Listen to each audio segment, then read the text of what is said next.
How's it going, everybody? Rebel Marshman here. Welcome back to the channel. Today, we're going to take a look at some of the really cool firearms that are being added into Rising Storm Vietnam. Now, if you haven't heard of this game, I will post some links down below in the description, but hopefully you guys have heard of this and are just as excited for it as I am. So, we're going to take a look at the American faction today, take a look at some of the classes and some of the iconic firearms of the era, and we're going to take them out to the range. We're going to shoot them a little bit. So, let's go ahead and get started. I guess we'll start with the grunt class here first. And as you can see, we can choose either the M14 battle rifle or the M16A1 assault rifle. And we'll take out the assault rifle first. And here we are on the range. There's actually a really cool function that you can just kind of spawn into the range and be able to use all the really cool firearms and stuff like that that they've added in here.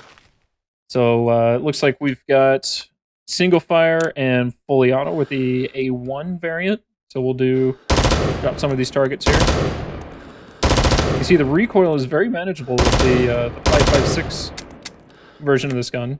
And as you can see, yeah, it is a classic 20-round magazine. And the reload animation is actually really good. Take a look at that again. Yeah, man. I will do some semi-auto. Oh, God, it's so easy. Very nice. Drop that guy out there. Very controllable, very manageable, really cool actually, and the sound is very beefy as well. Let's do some hip fire with it. Well, it looks like we can't really hit anything out at 30 meters. Yeah. See if we can hit these guys. Hey, all right, not the most effective way to fire these weapons, but it works. Let's try out the grenade real quick. As you can see, it's very similar to in Rising Storm. Oh, Jesus. Yeah, it's very similar to the first Rising Storm game. Actually, really cool. So let's go ahead and back out here. We'll take a look at the M14 battle rifle. Now, this is actually one of my favorite firearms. I always love 308 battle rifles. And we'll see. It is only semi-auto. And I know with these M14s, you could switch them to select fire. So you can see a lot more recoil with 308 rounds, but it's very beefy. Very beefy. Alright, let's get this guy out here. Very cool. The sights are claustrophobic. Holy crap, I'm feeding them with stripper clips. Alright, I didn't realize that they would actually bring stripper clips out there into the field with them. I figured it was all box magazines. This rifle is really meant to be... Oh, I shouldn't empty the magazine. This rifle is really meant to be shot out to like 1,000 yards. Well, it's capable of doing that.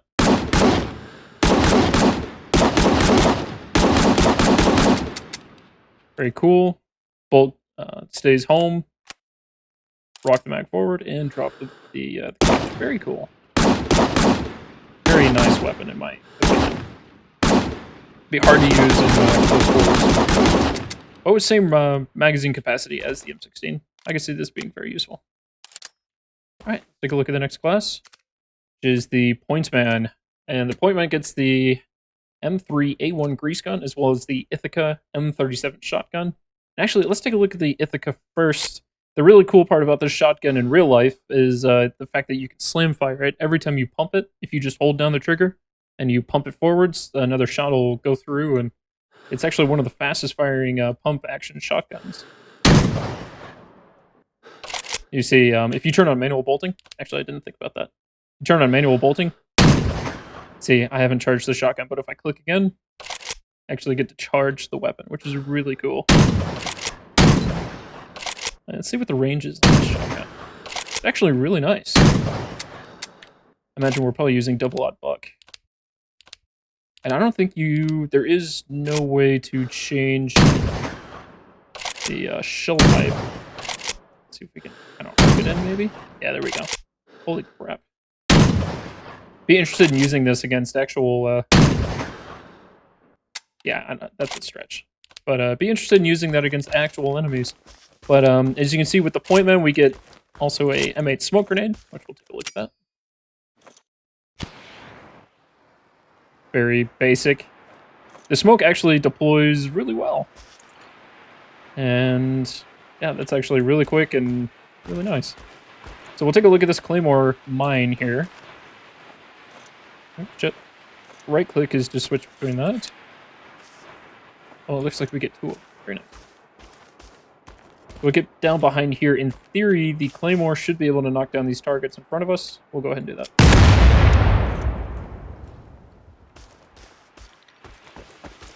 Interesting. Now, in real life, this mine has the capability of actually clearing a whole like field because it's just steel ball bearings. We'll try this again. You can see the bearings. You can see the bearings hit the targets. And I don't know if the targets may not react to the Claymore the way that regular bullets do. Very interesting to test out in the future. We'll check that out later. Let's take a look at one of the other classes. Or actually, no, let's take a look at the grease gun. Can't forget about the grease gun. Get back behind. Fire. Here. Now, this is an iconic firearm from World War II, made of stamped metal, shoots the 45 ACP, and basically, it was a favorite among tankers because of the collapsible stock as well as the small size. And it's good to see that they're implementing it here. It was used in, I think, fairly small numbers for, I guess, tankers, and they seem to want to put it on the point man class. So, works for me. Very cool firearm. Let's see what its range is. Actually, it is not select fire. It is fully auto only. Oh man, look at that. The front sight is not meant for accuracy. As you can see how big the post is. So we'll try to arc these in. And hit that guy. Oh, I hit him. Very nice. All right, let's take a look at the next class, which is the machine gunner, who's out-equipped with just the M60 GPMG, which is a 7.62 belt-fed machine gun. We're also armed with a pistol and a frag grenade. So this thing is really iconic. If you've ever seen any of the Rambo movies, if you know anything about Vietnam like history or anything like that, you're going to see the M60. It plays a very big role in that. Let's go ahead and... Ooh. With the bipod placed down, this weapon is very stable. You can put up some mean fire. Let's try to... We'll run out the belt here. We'll show the reload. But that's the belt. Alright, let's reload it in cover. Very cool. Alright, let's do some John Rambo. What would the M60 be if you couldn't Rambo it? Holy crap.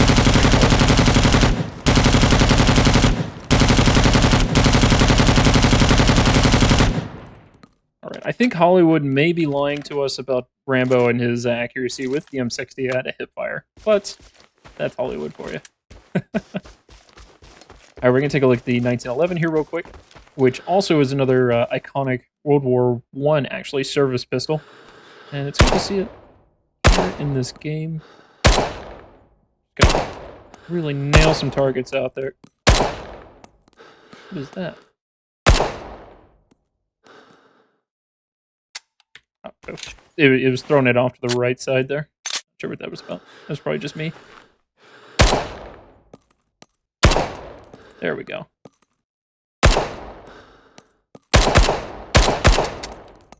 Recoil is that of a 45, so it's going to be pretty tough to manage at medium range with this 30 medium target here.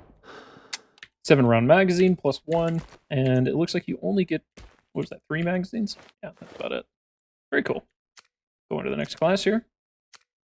We've got the Marksman, and your choices for Marksman are the XM21, which is basically just a scoped M14, and the M40 sniper rifle. And I haven't taken a look at the M40 yet, but let's take a look at the M14 first.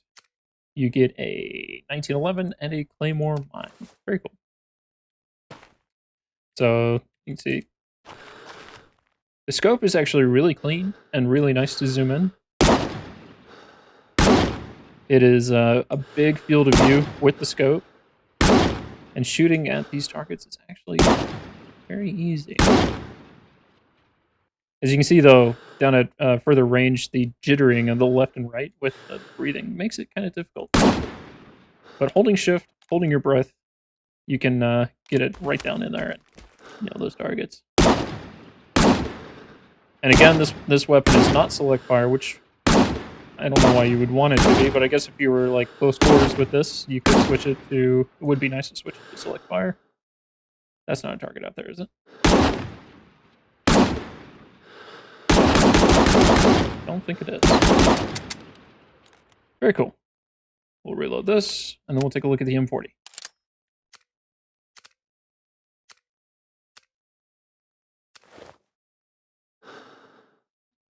Now this weapon I haven't actually taken a look at yet. It's pretty cool. Very beefy. Same field of view as the scope on the M14. It looks about the same magnification as well.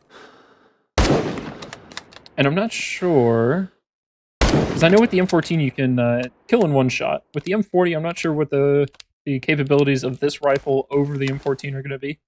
Only having, what was that, a 6-round magazine? 5+1, I should say. And bolt action. I don't know why you would choose this over the M14, but hey, personal preference. You guys do what you want. Oh, I still hit it. I completely threw that shot. Very cool. Reload animation is very nice. You can see those going into the internal magazine. All right, take a look at the next class. We've got the Combat Engineer. And we've seen the Grease Gun and the Ithaca Shotgun before, so let's take a look at the Flamethrower. He's equipped with a 1911 as well. I'm not going to stand behind sandbags in case I accidentally kill myself. You see the range on the Flamethrower is actually very, very nice. It looks to be 20 meters, just about. Which is very realistic range for this. Maybe 25 meters, something like that. Now these targets I don't think will knock down if I hit them with fire. But it's a very cool, oh, that's it, actually. Okay, let's get loaded up again. Let's see how long the flamethrower can actually shoot. Oh shit! I just switch weapon here, change back. That should give me one.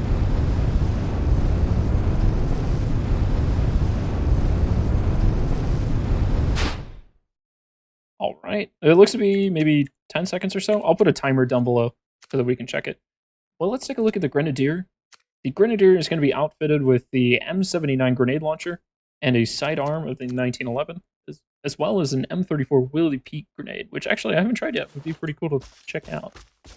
Now, your major concern with this class is going to be your limitations with, basically, you have to keep people at a distance. If they close in on you, you can only use the 1911.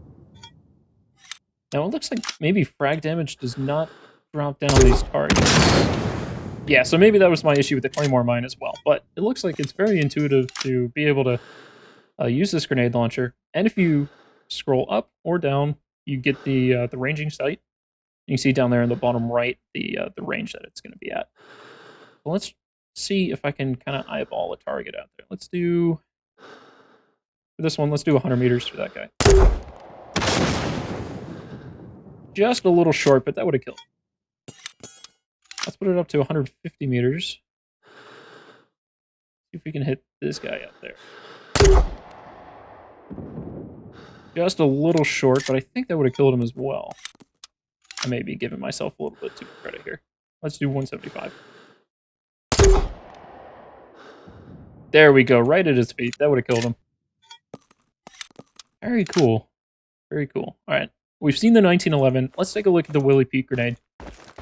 Let's throw it in this kind of bunker area here. Now, Willie Pete, if you don't know what that is, it stands for white phosphorus, and it is a both incendiary and smoke device.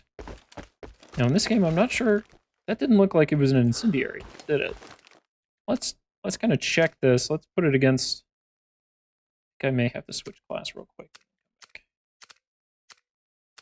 Let's test and see if I can actually damage myself with the Willie Pete grenade. As you can see, there is a little flame symbol next to it, so let's test it. Hello. Ow. And death. Did I suffocate? I imagine I may have suffocated inside of the Willie Pete. That was very interesting. All right, now we're going to take a look at the Commander, which the weapons you've seen before, the M14, the M3A1 grease gun, the 1911, but let's take a look at the M8 smoke, the M18 smoke, and the binos. So, let's see. We've got regular white smoke grenades, but also we get colored smoke, so purple smoke. And I imagine that this is going to be used for calling in like airdrops like Hueys or anything like that. And the binos are going to be basically the normal sort of squad lead where you can call in artillery targets. You can see that on the map out there. Very, very cool system indeed. I wonder if there's a radio. I think there is. I haven't tested this yet. It looks like here on the map there's a radio. Let's try to call in some airstrikes. There is the ability to. Is this it? Can I get in here? Or is it in the tower? In the tower. Very cool. Ooh. Now I haven't used this yet. Let's start with the basics. Battalion. Platoon commander calling. Fire mission. Target left 200. Add 100 from point X-ray. Repeat. Left 200. Add 100 from point X-ray. Heavy artillery. High explosive. Fire for effect. Over. Battalion calling platoon commander. Will not fire. Repeat. Will not fire. What? Over. Will not fire. Why is that? It may have told me I wasn't reading. The voice acting is actually very cool. Take a look at this. Let's get some, Move out! What? Battalion. Platoon commander calling. Fire mission. Target left 200. Add 100 from point X-ray. Repeat. Left 200. Add 100 from point X-ray. Artillery. High explosive. Fire for effect. Over. Battalion calling platoon commander. Will not fire. Repeat. Support will denied. not fire. Over. I don't think I may be able to do that here in this, which is kind of sad, actually. Would really like to do that. Battalion. Platoon commander calling. Fire mission. Target left 200. Add 100 from point X-ray. Repeat. Left 200. Add 100 from point X-ray. Mortars. High explosive. Fire for effect. Over. Battalion calling platoon commander. Will not fire. Repeat. Will not Yeah, it looks fire. like it's not going to let me do it. But as you can see, we get a bunch of different options here. Some of the options are from games in the past, the Red Orchestra and Rising Storm games, of course. But as you can see, we get to be able to request a spooky, request artillery, and request napalm. And I gotta say, it is very cool watching the napalm come in, the F4 Phantoms just rolling in. It is very cool. So it looks like that's going to be all the classes that we're going to take a look at for the United States. I will be looking at helicopters as well as the NVA troops here in the future. So make sure you guys stay tuned for that. And I'm Rebel Marksman. Catch you in the next one. Peace.